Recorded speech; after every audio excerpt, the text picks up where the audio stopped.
Hey there, I'm Sarah McLaughlin. Thanks for joining me on the Chaos to Calm podcast, a podcast designed for women over 40 who think that changing hormones might be messing with their mood, metabolism, and energy, and want to change that in a healthy, sustainable, and permanent way. Each episode will explore topics related to health and wellness for women in their 40s, like what the heck is happening to your hormones, what to do about it with nutrition, lifestyle, and stress management, and inspiring conversations with guests sharing their insights and tips on how to live your best life in your 40s and beyond. So, if you're feeling like you're in the midst of a hormonal storm and don't want perimenopause to be horrific, then join me on Chaos to Calm as I share with you how to make it to menopause without it wrecking your relationships and life. Now, we've all heard it, right? Move more, eat less. It's that magical mantra of weight loss that we've all grown up being told is the key to having that ideal body that we're also grown up being told should look a particular way. But as most of us know from trying it, it doesn't work. Especially in perimenopause and in menopause then. So why would you want to add exercise or movement to your already long to-do list as we navigate our 40s and beyond? Is it all spandex, leotards and sweat? Can it actually be fun? What benefits does it bring us? These are all questions we're going to explore with today's guest, the brilliant Bek Di Mauro. So Bek is a seasoned professional in health and fitness. She's a nutritionist, personal trainer, yoga teacher, and coach. She's been doing this stuff for more than half her life. So she has some gold nuggets to give us today. Her mission as the posture queen is to cut through the noise of overwhelming fitness advice and show us the real importance of exercise, especially for women over 40. So grab your water bottle, tighten your ponytail. No leotards necessary today, but let's dive right in. Hey, Bek, thanks for joining us today for episode number 20 of Chaos to Calm. And we're going to be talking all about exercising, moving your body after 40 and, what changes or what you need to keep in mind, because that's your part of your zone of genius as exercise and movement. Can you tell us a bit more about, before we jump into that, can you tell us a bit about how you came to be PT, yogi, nutritionist, all those things that you are? Wow, that's a big question. I know. So in my past life, I worked in an office and I did officey things. And I was fortunate enough to be made redundant when I was about 24, which was another lifetime. And I had always wanted to go into the exercise space. But as you will remember, back in the late 80s, early 90s, where we were just joking about the kind of leotards that were being worn back then, for someone that was not a size 8, and I've never been a size 8, the messaging around who could lead in that space was pretty terrifying. And I just thought I was too, for want of a better word, fat. That was how I felt at that point. And I wasn't, which is really sad. But I was courageous enough to just throw my hat in the ring, and I went and studied to be a personal trainer. And yada, yada, yada. I came out of that program, got a job working in a women's gym, which I loved. And that was over 25 years ago. And I've done lots of different courses over that time. And I was doing personal training before it was even a thing. Exercise physiology didn't exist back then. None of those things existed. And we were sort of on the forefront of this concept of one-on-one training. And, that was a good experience for me, because a normal body back in the day was still, it was why it made exercise for so many people, and it still does feel inaccessible, because you don't have the right shape. And look, that's all improving, as we know. I think messaging around all bodies are acceptable, and we want to focus on health and people feeling more body confident. Yeah. But that was not a thing back in the 80s and 90s. Oh, no, definitely not. Like, you think about most of us coming up or being, raised in our thoughts, conditioned in that time. And it was, Cosmo, Dolly, those magazines we all grew up looking at and reading, and the pictures and how photo airbrushed or, adjusted they were, but we didn't know those things. Whereas, like now our children know that they adjust photos and they do stuff to it, but we didn't. I wasn't aware of any of those things. And it was all about how you looked, and being thin was seen as healthy and the ultimate goal, wasn't it?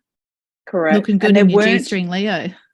I know. And there just wasn't much to be seen for the average person like me of normal bodies. And normal bodies were not size 8 bodies. That was the only thing that was on display.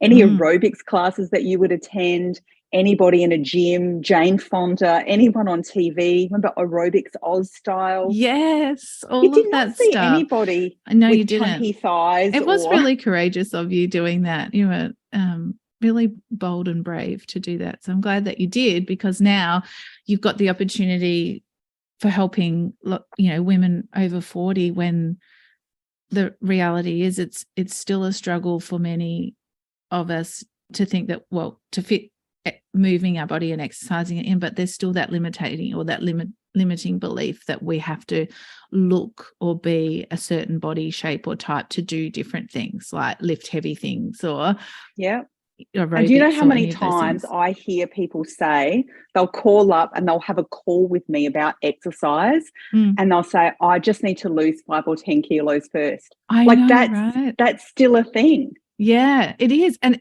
all aspects of life, don't you think? Like that applies or gets in the way so many times. And although, we both know and that, moving more and eating less is not the weight loss solution that we all grew up thinking that it was, because, neither you nor I would have a job if that was the case. But movement is about so much more, especially at this phase of life. And so I was wondering, because you have been doing this for more than half your life. That's what I just worked out when you were working that out. That's amazing. And I know you have a lot of passion around it too, but can you talk us through how the exercise or movement needs of women change as they hit their 40s and beyond and start moving into perimenopause or menopause? Yeah, so I think some things are the same. So the needs and the benefits in terms of overall health are similar throughout the life phases. There's a minimum dose of exercise that we kind of all need for those minimum health benefits, that cover things like cardiovascular health, bone health, muscle and joint health, metabolic health. But I continue to really focus on women over 40 needing a finessed approach. And if anyone sees me talking anywhere, that's what I'm always covering. Usually they arrive in their 40s with some injuries. Yep. Or, there can be postpartum injuries. There can be just other injuries that they've sustained in life. Some of them haven't recovered all that well from those injuries. And they've got postural changes, which they may not even be aware of until they actually have a look at themselves in the mirror, which means that they are at greater risk from poor exercise choice or returning to what they would think is regular exercise. Or they are deconditioned, meaning that they can either hurt themselves and stop exercising, or they are training so lightly as if to have very little benefit. So the common story that I will hear is someone hasn't trained. It could be anywhere from 3 months to a decade, other than walking. Lots of people walk for different amounts of time, but they won't have done anything else. And this could include Pilates, yoga, going to the gym, doing gym-related fitness classes, anything that's kind of a trend. And they go back and they think, well, I should be able to do this. This is what we call general fitness. And they last anywhere from one class or one session to 2 weeks, and something happens, something breaks, and they don't understand why. And there isn't anybody there to explain why to them. They might go and get treatment or not, and then that's it. And they think, well, it's not for me anymore. Like, obviously, that's my body's too far gone. I can't do that. And yeah, there's a real lack of advice of how to really help women understand where their bodies are at, and Yeah. then understand how can you go from where you are back into whatever it is you want to be. If you want to join a Pilates class, or if you want to do yoga or resistance training, how can you get there from where you are now? And I think, honestly, that's kind of one of the biggest barriers that I see to people either engaging, like they don't know where Yeah. to start, or they do engage, like they are actually courageous and they throw themselves in, and they're rewarded with an injured shoulder, a Yeah. really sore lower back.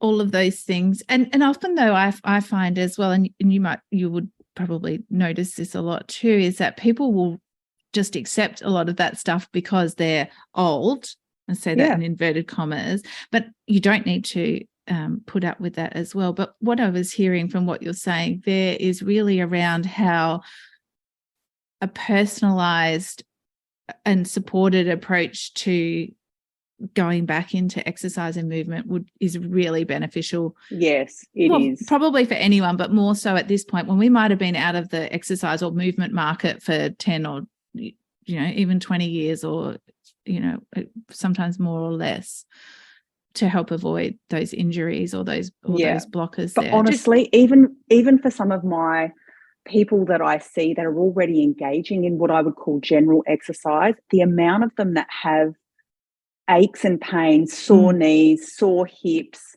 that again, within those kind of general fitness classes, or if you've just been given a program and you're sort of out on the gym floor, it's not tailored to you. Nobody's evaluated you. No one's having a conversation about, oh, wow, like that hip's not moving very well. We should deal with that before we throw you into a body pump class. Yes. And again, you can get away with that in your 20s and even your 30s. You can flog yourself, not recover enough, do whatever, have terrible posture and still train. No stretching. And honestly, no warm up you'll or be cool fine. down. That's true. And I guess that's the biggest difference, isn't it? That we just need to acknowledge that while I always tell people we're not old, and going through perimenopause or being in menopause doesn't necessarily make you old, despite we're not old. Thoughts. We're not. That's right. We've got lots of life left in us yet. So putting up with or accepting those aches or pains or dismissing them as, oh, I'm just old, is not a great thing to do. But also, avoiding that is by taking that stepped approach. Or, we're both big fans of personalized nutrition. We're not all the same. We don't even have the same, ratios of chest or waist to legs and that kind of thing. So it makes sense to have a personalized or supported approach into doing training. So is there anything that you do, like anything that you particularly focus on in terms of when you're supporting women in getting them back into training? Like, is there particular thing to focus on? Is cardio the answer? Is weights what's ideal for women in this age or phase of life? Great question. So I developed a postural self-assessment, and people can download that. You're going to have my website details, but actually tuning into your body is really a great place to start. Most of the women that I see are so disconnected from their bodies that they see parts of their bodies aching or feeling a certain way, but their brains don't perceive that with any detail, like, oh, it's hurting right here in my shoulder. They'll literally report like, oh, all of that feels terrible, because they're not tuned in to their bodies. And so if you can start with that, of just getting a sense of where your body's at. So that postural self-assessment, people take photos of themselves, they use the grid that I've developed, and they can literally just get a sense of where they are. Like, oh my gosh, my shoulder is like 5 centimeters higher on the right and I'm tilting over. People have no idea until they stop.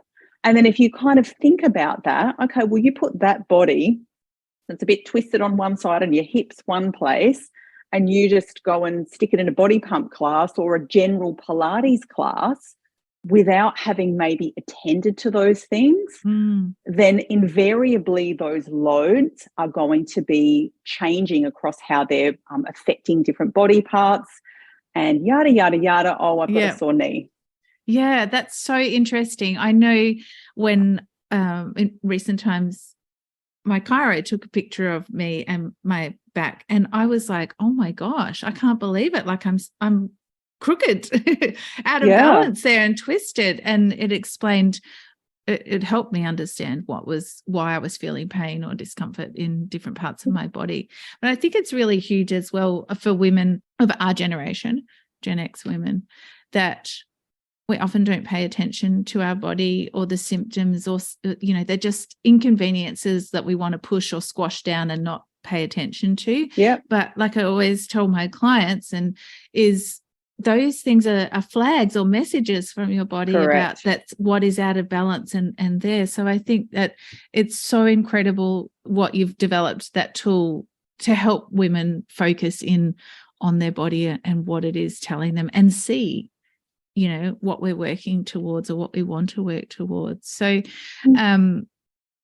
yeah, when they've got that worked out there in terms of their body and what's out of balance there as well, what are some of the main exercises or training methods that you would do with women in this age group? Yeah, so obviously I have a particular method, the way that I approach things. And actually everybody that comes to see me in this space now goes through that same process. So I developed that 14-day posture reset program, that people can, it's an online, I've made it really affordable, because not everybody can afford to go and see a person to have all of this stuff resolved.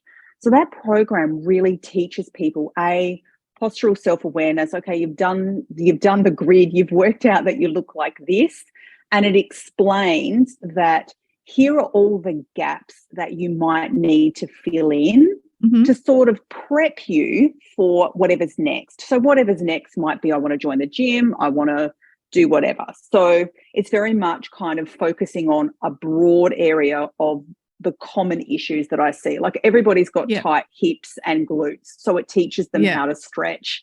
Everybody's upper back is stiff and sore, so there's trigger point ball exercise to release that off, and chest and upper back and neck stretches. And these are kind of all the foundations that need to be laid. And I kind of explain exercise to people like, okay, so I think about people doing even a general Pilates class or a pump class, or even like a yoga flow, if it's taught at an advanced level. I see those things as kind of level 7 out of 10 exercises. Now, most people don't have levels 1 to 6 filled in. And so they're rocking up, and it's almost like building a house, and you've laid the second and third floor, but you forgot about the footings and the first floor. And all of a sudden you start and things start crumbling down. Yeah. That's effectively what happens. Like it's like everything. There is a graded approach. Can you do a squat? Can you sit down and up from a chair without doing, without tipping forward or lifting your heels off the floor, that kind of thing? If you can't do that, and you're going into a pump class and doing 100 squats with that terrible technique, something is going to hurt. Okay. So I think, again, it's around that belief of the fact that we should just be able to go in and do anything under the guise of it being general fitness, without understanding you're kind of not game fit, right? Like you are not match fit, because you haven't stretched your calves, you haven't stretched your glutes for like 10 years, and you can't even bend down to the floor and up without hunching over or pulling a hamstring. But you want to go and put yourself in that situation, it's not going to end well. And as we discussed, we are more vulnerable in our 40s because of all those hormonal changes, because we're deconditioned, we have injuries. That makes us uniquely more vulnerable to breaking. And so this whole journey of trying to become the best version of ourselves that we've ever been means we want to optimize all of these areas of our life. And if you go and, hurt your knee 3rd class in, you can't even walk then. Like you can't even perform your activities of daily living. That is going to seriously, A, make your life hard, and B, mean you're much less likely to go back and try again, because everyone is scared about where to go. Like if you've Yeah. hurt yourself once, you're going to be thinking, well, I'm going back to the gym. It's going to be more of the same, which it probably will be. Yeah. You need someone that can tell you, oh yeah, that's where your hip's tight on that side, or Yeah. there's a reason why you hurt your knee. Let's fix the reason. Then you can go back and start doing all of those things that you want to do. And it's like, seriously, we don't want to be having all of these aches, pains, and injuries in this age group, because I just think if we're this decrepit when we're 50, what is it going to be like at 60 and 70? So and like, that's a lot of life left to live. Well, we have a lot. We've only lived half our life, really, haven't we, realistically? And it's always about, I think it's important to think about how you want to age. And that's perimenopause and your 40s is such a great phase of life because you actually get to choose. You get to choose your own adventure, choose what comes next, how you age, how you feel as you move through that. And exercise and movement is such a strong base for that. Like your balance is a predictor of your longevity, whether you can balance on one foot or, and I always think about that while I'm brushing my teeth and try and stand on one foot for as long as I can. Because it's an easy way to do it. I am. And habit stacking, as we both know, is wonderful for making those habits actually stick. So maybe while we're talking about habits, do you have some tips that you would give to someone to help them implement or get some movement in their day or week? Yes, let me just refer to my notes, because as we earlier discussed, this is a lot of information. I can barely remember 2 sentences at times. And I think that's like down here at the end. I know, right? Yeah. So, so thinking about someone maybe that hasn't exercised for a while, most of us are working at our computers or, on our phones, that kind of thing. And I know we had this conversation recently because I confessed to you that I had fallen out of my usual yoga and Pilates habit. And just, when I had my fractured thumb started it, got that playing lacrosse. And I just hadn't got back into it for 9 months. So, yeah. I know, and you've started, which is amazing. Like, I know. Woo! And my tip there was do it in your PJs. Don't pick up your phone in the morning. That was my other thing I forgot to tell you. That was the massive thing, not picking up my phone, because then I gained half an hour and I had time to do a 20-minute session of yoga or Pilates in my PJs. That makes it work for me. How amazing is that? Because for me, that's actually like you've removed barriers. So barrier 1, getting into my exercise clothes. I did it in my pajamas. Yeah. Like, that's huge. There's such a simple thing that you've just kind of highlighted there. And even just around not picking up your phone, because as soon as you do that, you've started your day, and that's, that time's now over. Like that, how your morning, you've carved it out. You've now moved into work mode. So that's done. So yeah, honestly, I talk to people about that. I think one of the big things that I hear people, or one of the big barriers that I see is, particularly again, speaking of women in our age group, we can have very fixed ideas about how things have to look, right? And I have this conversation every week. Okay, have you started, how's it going? Oh no, I haven't got, okay. What are the barriers? Because doing anything is beneficial. Can we just start with 1 or 2 minutes? And they're like, is that really beneficial? Anything is beneficial. So again, like we just talked about habit stacking, I talk about that. What can you do? What do you do every morning? Oh, I have a coffee. Great. How long does that take for you to press the button and the coffee to come through? Excellent. Or you're waiting for your herbal tea to steep. Okay, that's good too. You've got 3 minutes. What can you do in the kitchen in 3 minutes?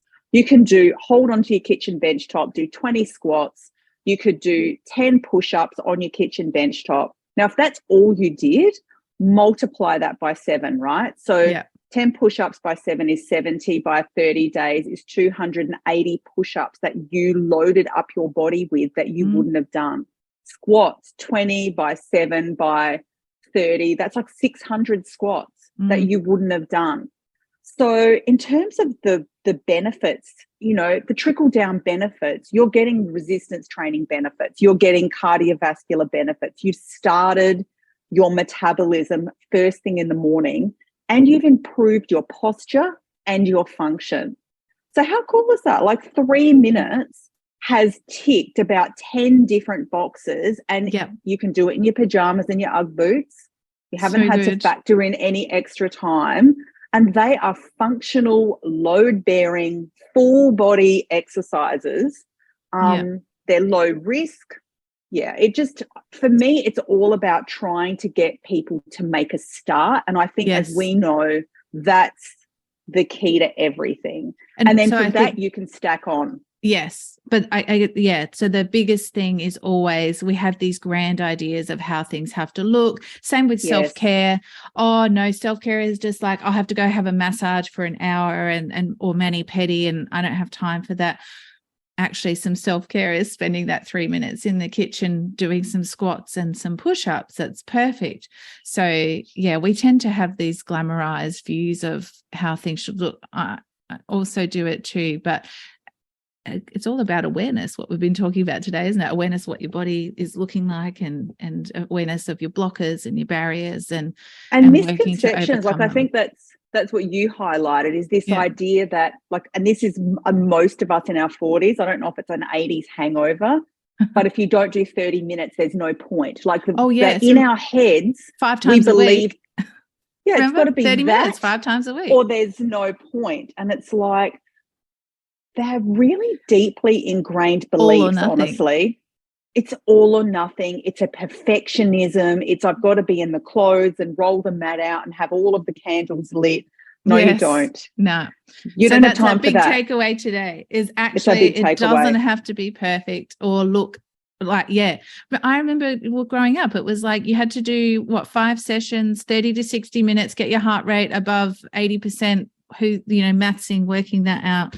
No wonder we don't do it. So, so I love that. It doesn't have to be perfect. It's just get going and get it started. Anything is good. Anything is good. And it's so true.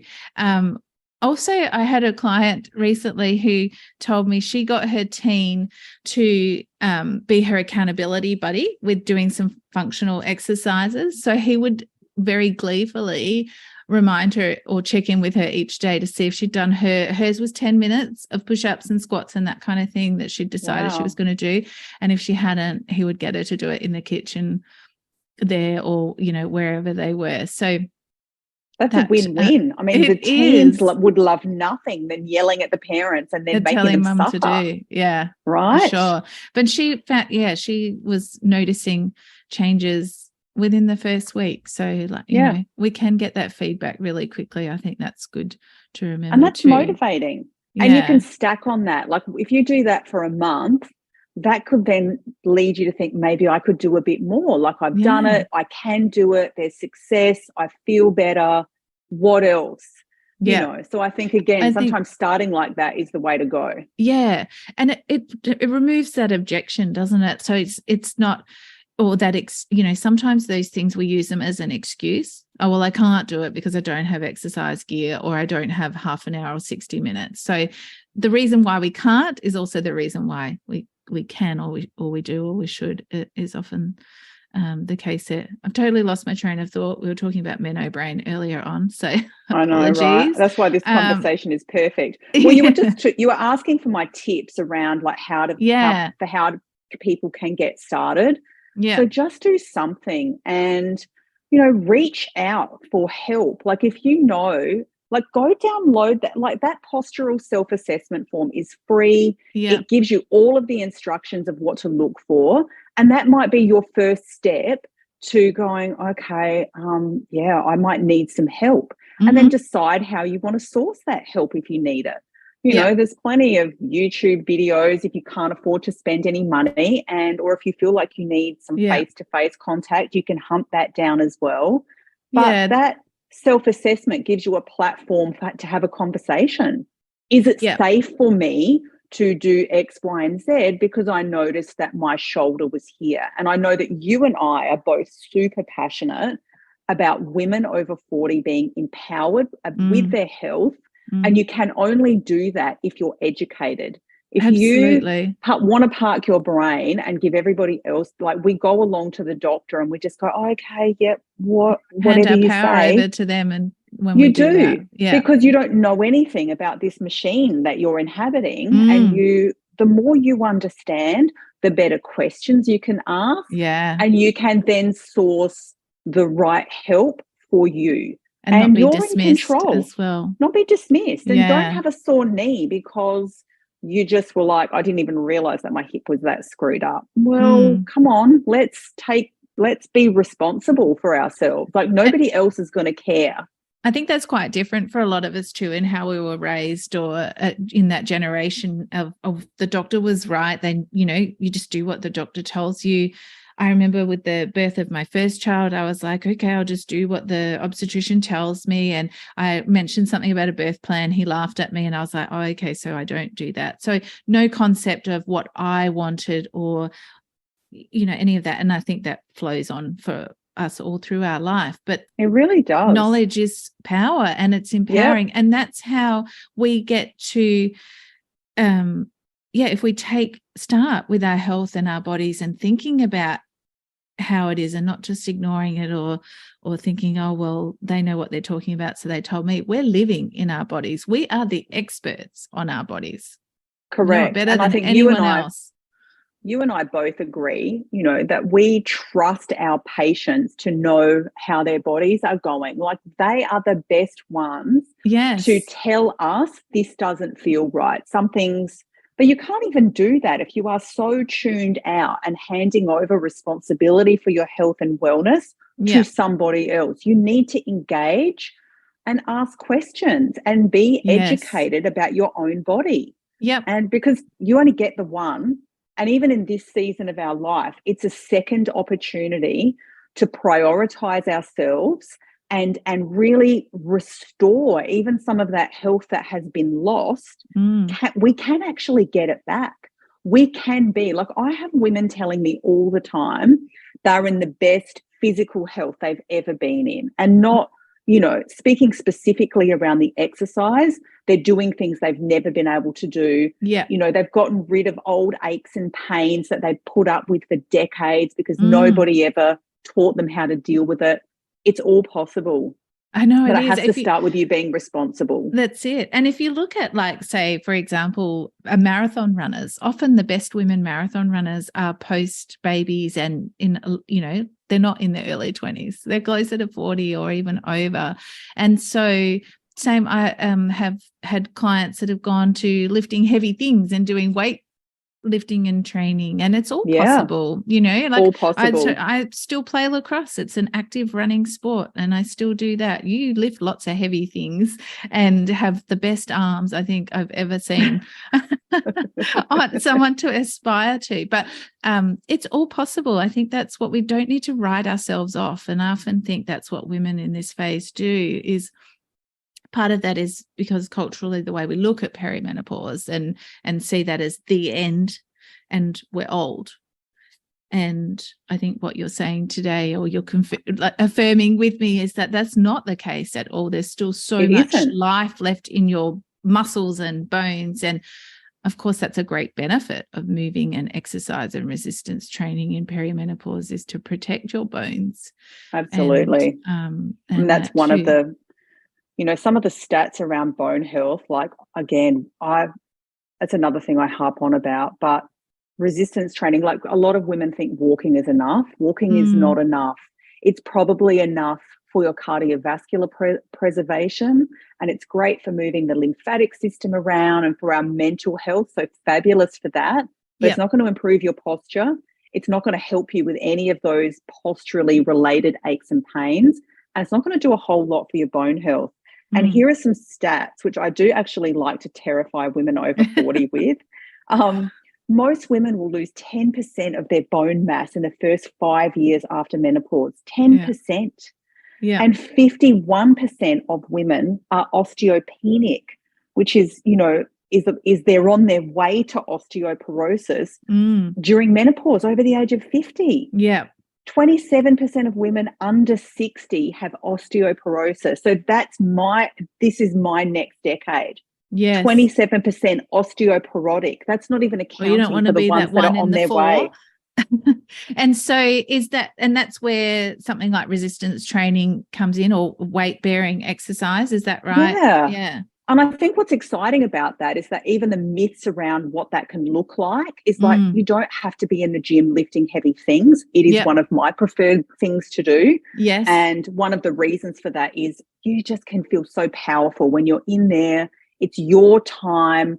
Obviously, I really encourage people to train from home as well. It's what I'm doing at the moment. I'm training in my office.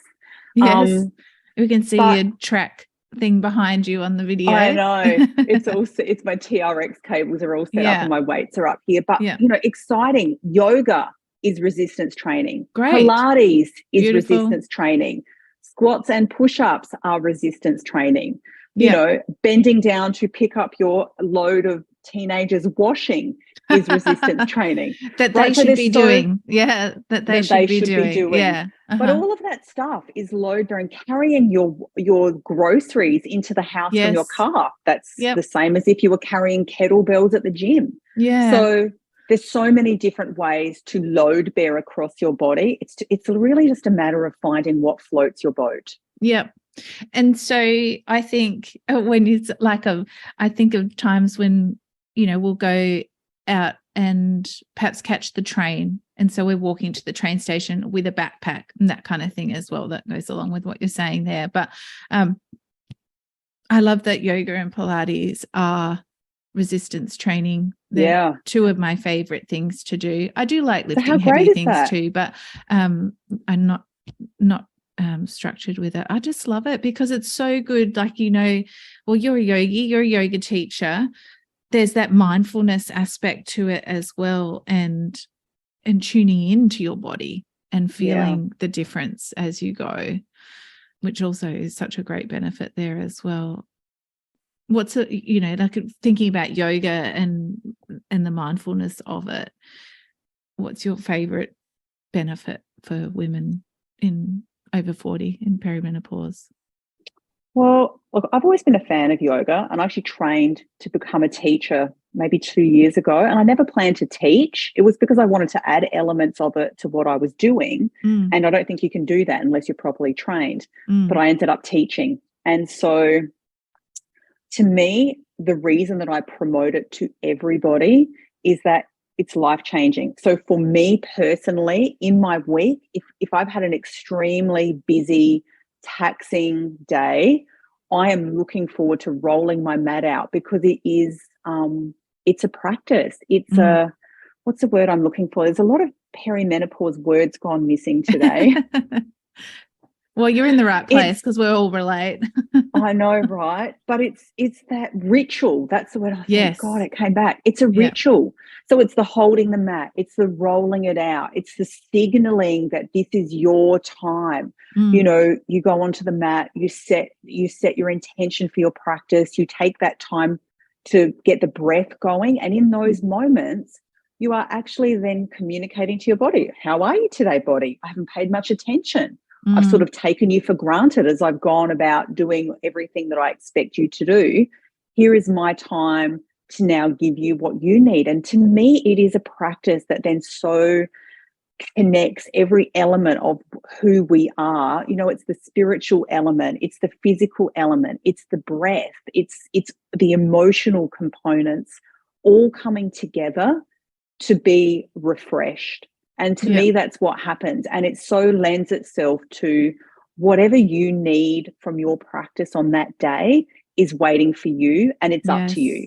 If you feel like you just need a gentle, nourishing, breath-focused practice, that's what's available for you. If you are like, I actually just really want to work hard today, like as if I was going to the gym doing weights, that is available. And you get to... And I always have a bit of a visualization when I'm doing yoga of those pods that people get into when they're flying to outer space for years. I kind of visualize myself pulling down the door. And this is my time. I'm now enclosed in my little sphere of me.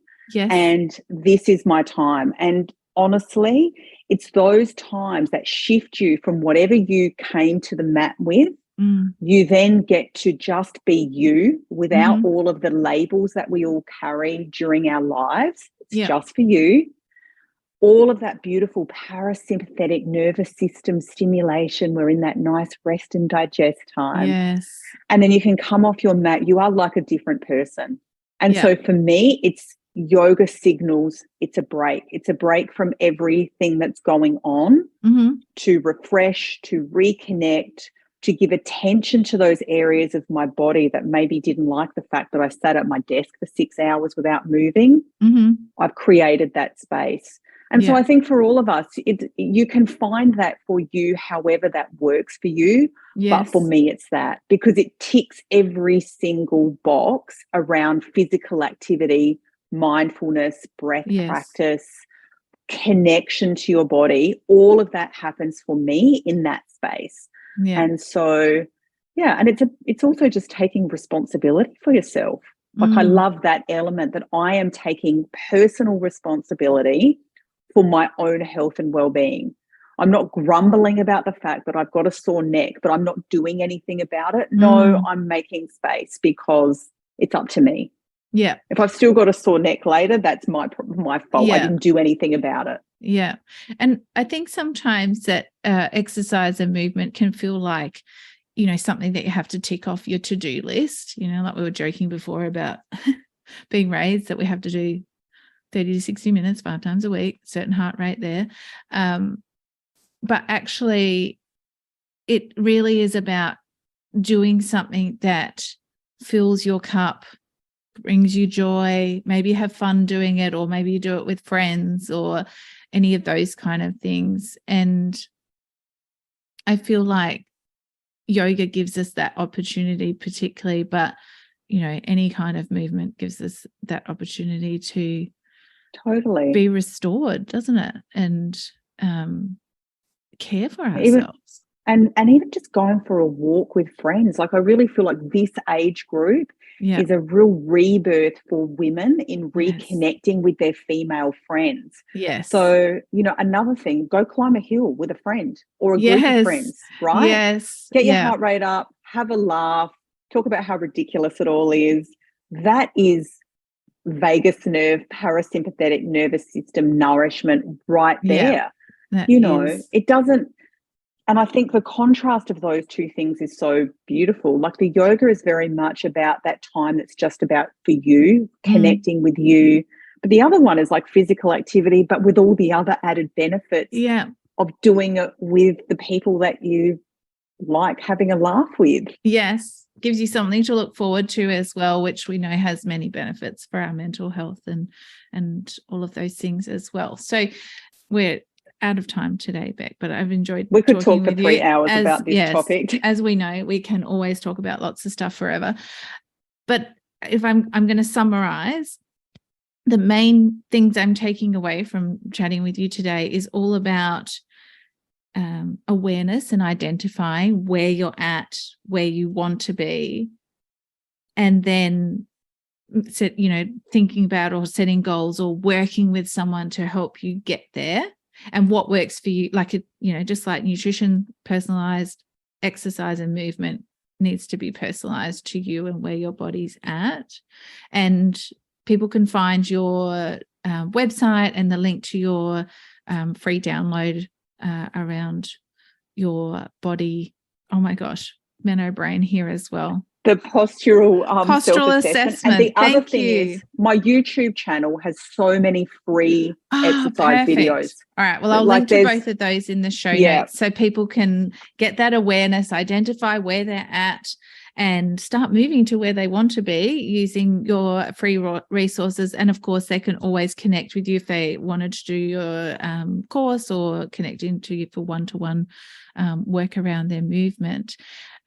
So any final tip or gold nugget about, movement, exercise, perimenopause before we go back?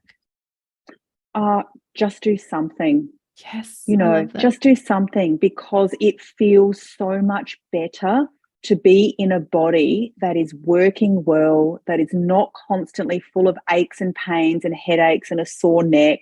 And Mhm. it feels strong that you don't have to ask someone to carry your groceries in because you've got a sore shoulder, or take responsibility for this body that you want to carry you through the rest of your life. Mhm. Is it in the best physical condition that it can be? And if it's not, what can you do to just move yourself forward even an inch? And what could you do today? Could you Yeah. do the squats? Could you do a little squat when you were getting up off the toilet and just hold there for 10 seconds? Maybe that's your first thing that you do. Yeah. Just make a start and then see what happens. I think a Beautiful. moving vehicle is a lot easier to redirect than one that Yeah. is stuck in the garage. Ooh, I love it. I love it. That's a great analogy. So there you go. Yep, just do something and start small, and we can aim big. Yeah, And it's listen to great. your body. If something feels wrong or you're getting weird pains, don't press through. That is a message. Please stop and listen to it. Yes. Yes. Yeah. Yeah, time to stop ignoring and just tune in to there. And exercise and movement does give us that opportunity to check in and see where we're at and It also really how we're does. changing. But that's great. So thank you so much for joining me today, Beck. It's been great. I hope everyone's got that fresh perspective on movement and exercise, for that life after 40 and peri or menopause there as well. So, it's not just another thing to tick off on the to-do list, but a pathway to stronger, healthier body, and a body that's going to support us right through to 100 and beyond. Hey, Still carrying our groceries. still carrying our groceries and still walking down the street to meet our friends and have a coffee, all those things that we want to do there as well. So thank you so much for helping us overcome that barrier and get started and understand what we need to do for moving our bodies in after 40. Perfect. Thanks for having me. So there you have it. A fresh perspective on exercise and movement for women over 40 and during peri or menopause. I wonder what your takeaway was from there today. I just love how Beck's drawn our attention to awareness and the importance of understanding where we're at, where our body's at, and our baseline, and using a personalized approach to then address any blockers or barriers and get us moving towards our goal. So, yeah, she's also told us that exercise and movement, it's not just about being another item on your to-do list, but actually a pathway to that stronger, healthier body, and something that can be fun and a way to connect with your peers and your community. So remember, it's not about exercising to lose weight. It's about getting that fresh or new perspective on your bodies, what they're capable of, what it feels like to be strong, and help embrace the change that comes in our bodies in perimenopause, and nurturing that well-being for a better perimenopause experience and a strong old woman body. That's what I'm working out for, and I know Beck is definitely focused on that too. So I hope that you found the information in this episode useful. Don't forget that you can check out Beck's free self-postural assessment and other resources in the show notes. I'll pop all the links there. And if you did find the information in this episode useful, please do share it with your friends so that they can understand how to transform their own perimenopause experience, because we're not alone on this journey. It can feel lonely sometimes, but we're all navigating this phase of life together and having similar, stumbling blocks or a similar experience there. So be kind, tell a friend that, perimenopause doesn't have to be horrific. So until next episode, keep embracing the changes, wonderful women, and remember, in the midst of chaos is the path to calm.